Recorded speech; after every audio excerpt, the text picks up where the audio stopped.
Here's something that's going to sound strange at first. The behavior that creates the deepest attraction in women is one that most men have been socially conditioned to suppress since boyhood.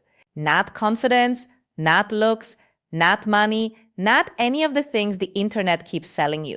Something far more subtle, far more powerful, and almost completely absent in the modern male experience. And here's what makes this uncomfortable to sit with. You've probably felt the pull to do this behavior naturally at some point in your life, and you shut it down, maybe because someone laughed, maybe because it felt too much, maybe because no one around you did it either, so it seemed wrong, but the women in your life felt that shut down, even if they couldn't name it. And this specific moment of shutting it down is exactly where attraction quietly dies before it ever has a chance to grow. Stick with me, because what I'm about to walk you through isn't a technique. It's not a line. It's not a strategy you deploy on a Tuesday night. It's a fundamental shift in how you show up as a man. And once you understand the psychology underneath it, you won't be able to unsee it. In yourself, in other men, in every interaction you watch unfold. Let's get into it. What we're going to cover in this video is grounded in attachment psychology, emotional neuroscience, and honestly, just paying very close attention to what women actually respond to versus what they say they want. Those two things are not always the same. I'm not here to tell you what you want to hear. I'm here to offer you a framework that makes actual sense of why some men seem to draw women in effortlessly, while other men, often men who are objectively more attractive, more accomplished, more put together, somehow still feel like they're working against gravity in every interaction. The difference is not what most people think. And by the end of this video, you'll have a clear understanding of the one behavior broken down into 3 psychological layers that changes the entire dynamic. There's also something I'll share toward the end of this that most men won't be willing to hear. But the ones who can sit with it, they tend to experience a shift that feels almost immediate. So stay with me. A man meets a woman. He's interested. He starts doing everything he believes is correct. He's consistent. He texts at reasonable intervals. He's polite. He's attentive. He listens. He plans thoughtful dates. He doesn't play games. He doesn't run hot and cold. And slowly, sometimes within weeks, sometimes within months, she starts to feel less engaged. The energy softens. She's still kind, still friendly, but something has flattened. He doesn't understand. He did everything right. And here's the brutal truth. He did do everything right. On a logical level, on a behavioral checklist level. But attraction doesn't live on a behavioral checklist. Attraction lives in the emotional atmosphere you create. And most men, especially good, thoughtful, well-intentioned men, have been optimizing for the wrong thing entirely. You've been taught to perform stability, to project competence, to be useful, to minimize the parts of yourself that feel uncertain or messy or raw, because those things somewhere along the line were coded as weaknesses. So you smoothed them out, and in doing so, you became safe, predictable, kind, yes, steady, yes, but somehow strangely weightless. Not because you lack substance, but because the substance got buried under layers of careful self-management. Women don't fall for careful self-management. They fall for contact, real contact. The feeling that they are actually reaching someone, not a composed version of someone. And here's where most advice goes wrong. It tries to fix this by teaching men to act more spontaneous, or act more mysterious, or act more confident, as if the answer is in the performance. But women, and specifically women with any degree of emotional intelligence, can feel the performance. It registers in the body before it registers in the mind. Something feels slightly off, like a painting that's hung at a millimeter's tilt. You can't always name it, but you feel it. The answer is not a better performance. The answer is something that goes much deeper. The 3 psychological triggers. Trigger 1, emotional presence over emotional management. Let me ask you something. When was the last time you were genuinely moved by something and you let it show? Not in a dramatic way, not in a way that required anyone to manage you or hold you up, but just felt something fully, without rushing to resolve it or package it into something more socially acceptable. Most men haven't done that in years. Some have never done it at all, and this is the first layer of what's missing. Here's the psychology. Women are wired through both biology and socialization to be exquisitely attuned to emotional authenticity. It's not a preference, it functions more like a detection system. And what that system is constantly scanning for, beneath all surface behavior, is one fundamental question. Is this person actually here with me?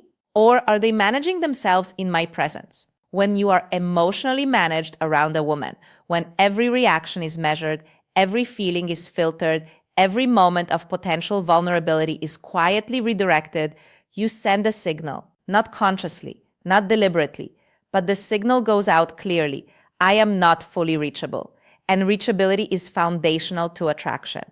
Not the kind of attraction that flickers momentarily, the kind that deepens, the kind that creates what women often describe as, I don't know what it is about him, but I feel so comfortable and so drawn to him at the same time.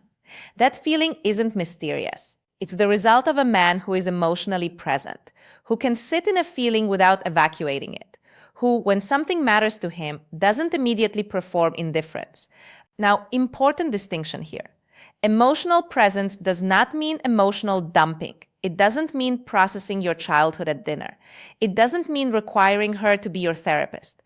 Emotional presence is quieter than that.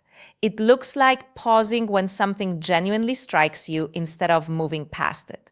Letting your face actually respond to what she says instead of maintaining a carefully neutral expression. Saying, that actually got to me when something actually gets to you. And leaving it there without apology, without explanation. It looks like contact, human contact. The kind that reminds her she is talking to a person, not a persona. That is the first trigger. And most men have spent years training themselves away from it. Trigger 2. Directness without agenda. The second trigger is one that most men misunderstand, even when they think they've got it handled. But here's the distinction that matters enormously. There is directness as a strategy, which women feel immediately as pressure, even when it's well packaged. And there is directness as a natural expression of self, which women feel as something completely different. Relief, clarity, safety. Most men who've read anything about attraction understand, in theory, that being direct is important. So they practice being direct, they state their interest, they make the move, they say what they want, and still, something feels slightly off. Because they are being direct as a technique, directness deployed in service of an outcome. The woman is not a fool. She can feel when directness is designed to produce something. Because directness as technique has a slight charge to it, a leaning in, an energy that's quietly asking, did that land? Are you interested? Did I do that right? True directness, the kind that actually creates attraction, comes from a different place entirely. It comes from a man who has such a settled relationship with his own desires, his own preferences, his own perspective, that expressing them feels natural, not strategic, not calibrated, natural. He says what he thinks because it's what he thinks. He states what he wants because it's what he wants. And if the answer is no, or the response isn't what he hoped for, he doesn't collapse or recalibrate into a new version of himself. That staying, that consistency of self, regardless of external response, is what women describe when they talk about a man who knows himself. And it is devastatingly rare. Here's why. Most men have an invisible agenda in every interaction with a woman they're attracted to. And the agenda itself is not the problem. Desire is not a problem. The problem is that the agenda creates a subtle dependency on her response. Every small signal she sends gets internally processed. Is this going well? Does she like me? And she feels that processing. It creates a kind of invisible pressure in the room.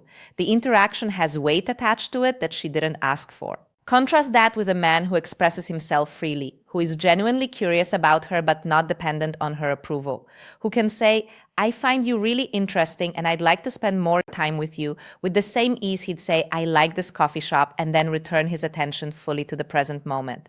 No waiting, no recalibrating, just said the true thing and moved on. That man is magnetic, not because of what he said, because of the absence of need in how he said it. Directness without agenda.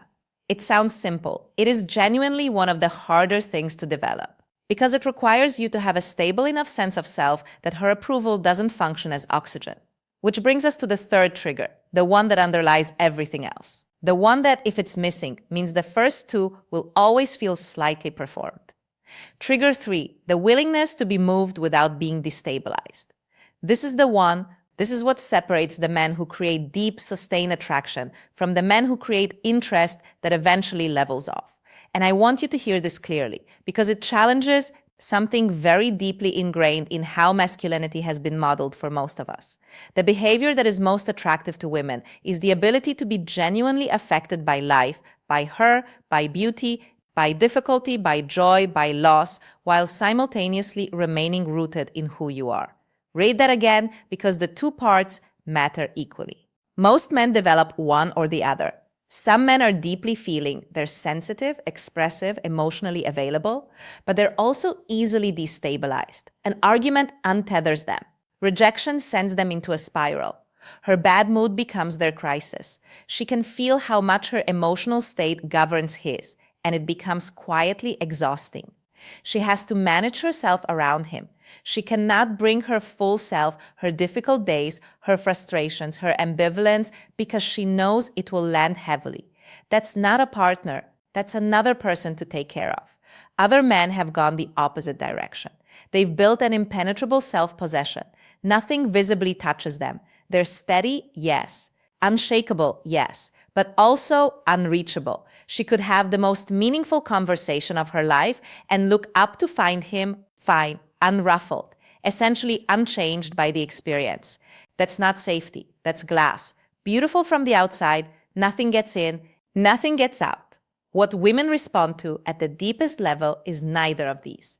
What they respond to is the man who can be moved, who visibly feels things, who lets the world actually land on him, but who, after being moved, returns to himself. Not because he suppressed anything, not because he performed recovery, but because his sense of self is stable enough that feeling something doesn't threaten it. He can sit with her grief without needing to fix it because it doesn't destabilize him. He can be attracted to her without becoming dependent on her because his center of gravity is internal. He can be genuinely delighted, genuinely affected, genuinely present in the hard moments, and she always has the sense that there's ground under her feet, that he is still there. Not performing stability, actually stable. This is what the psychological literature around attachment calls the secure base. It's what therapists mean when they talk about a differentiated person in a relationship, someone who remains themselves even in close emotional proximity to another person. And here's the thing about this quality. It cannot be faked. It cannot be learned as a technique. It can only be developed from the inside out because it requires that you actually know yourself, that you've sat with yourself long enough in the discomfort, in the silence, in the difficult emotions, that your sense of who you are isn't contingent on being constantly validated. A woman can rest around a man like that. And rest in this context is not passive. Rest is freedom. Freedom to be fully herself, to stop performing, to stop auditing her own reactions, to feel, maybe for the first time with a man, like she doesn't have to manage anything. That feeling, for a woman who has any real emotional depth, is one of the most powerful experiences available in a relationship with a man. It is also one of the rarest. So what does this actually look like in day-to-day life? Because I know this can sound abstract. Philosophy is easier than practice. Let me bring it down to ground level. On emotional presence, you don't need to become more expressive in some theatrical way. You just need to stop editing your reactions so aggressively. When she says something that's genuinely funny, laugh, not a polite laugh, a real one. When she shares something that moves you, let it land before you respond. A moment of actual silence while you receive what she said is more intimate than any perfectly chosen reply. When you find something beautiful, a piece of music, a view, an idea she just articulated, say so. Simply. That's a beautiful way to think about it. Not because it flatters her, because it's true and you let yourself feel it. On directness without agenda, practice noticing when you're being indirect to manage her reaction, when you're softening a preference because you don't know how she'll respond. When you're asking what she wants to do instead of saying what you want to do, it's not that her preferences don't matter, of course they do. It's that your preferences also matter. And regularly burying them doesn't make you considerate. It makes you invisible. Try this. The next time you have a clear opinion or desire, state it first, then invite hers. I'd actually love to go somewhere quiet tonight. What do you think? That's not controlling. That's present. On being moved without being destabilized. This one is developed in the quiet, private hours more than in the social ones. It develops when you sit with discomfort without immediately reaching for distraction. When you let yourself feel grief or loneliness or uncertainty without evacuating into busyness or entertainment or substances. Not because suffering is noble, but because a man who has sat with his own emotional experience, who has let himself be moved by his own life, develops a kind of internal spaciousness. A groundedness that isn't armor, it's just familiarity with the terrain. And that man, when he sits across from a woman, is not afraid of what might come up, because he's already spent time in the difficult rooms of himself. He knows he can come back from them. She feels that, even before she can articulate it. Here's what I promised you earlier. The reason most men don't do any of this isn't because they don't care. It's not laziness. It's not ignorance.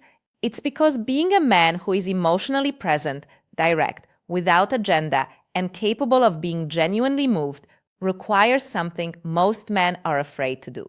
It requires you to risk being too much, too feeling, too real, too unguarded, because at some point, probably young, you learned that version of you wasn't entirely welcome, that it made people uncomfortable, that it was safer to contain yourself, to be more manageable, to take up less emotional space. And the cruelest irony of that adaptation is this.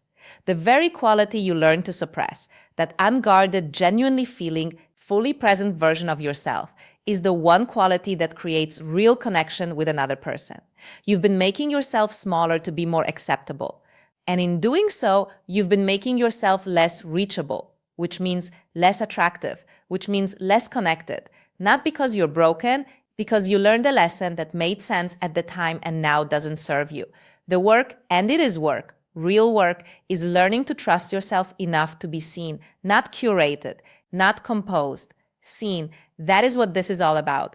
If what I've shared today resonates with you, and especially if it brings up some friction, I want to offer something. Because friction is usually a signal. It means something landed close to a real place. I put together a deeper resource that walks through the psychological groundwork for this kind of development, specifically around emotional stability and self-knowledge as the foundation of masculine presence. Not tactics, not scripts, the internal architecture. It's linked below if you want to go further. But even if you don't, even if you just take this video and sit with it for a few days, I think something useful will begin to shift. Because awareness, genuine awareness, tends to work on us even when we're not actively trying to apply it. You'll start noticing the moments you manage instead of feel, the moments you soften instead of speak, the moments you perform steadiness instead of being grounded in it. And noticing is always the beginning. Let me bring this home. What we've covered today isn't a new dating strategy. It's not a set of techniques to run on a first date.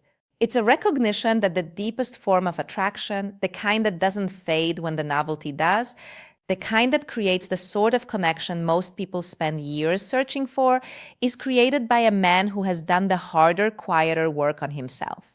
A man who feels things fully, a man who speaks from his center, not from his anxiety, a man who can be genuinely moved by another person without losing himself in the process. Those three things, working together, create a presence that is almost impossible to ignore. Not because it's performed, precisely because it isn't. The world is full of men who are trying to be more attractive. There are very few who are trying to be more real. That's the gap, that's the opportunity, and it belongs entirely to you. If this reached something in you, something you recognize but maybe haven't had language for before, drop a comment below. I read them. Tell me what landed. And if you think there's someone in your life who needs to hear this, a friend, a brother, someone you care about who's been struggling in this area, share it with them. Not as a fix, just as a conversation starter. Subscribe if you want more of this. I'm not going to promise you entertainment. I'm going to promise you honesty. And I think if you've made it this far, you know the difference between the two. Take care of yourself. I'll see you in the next one.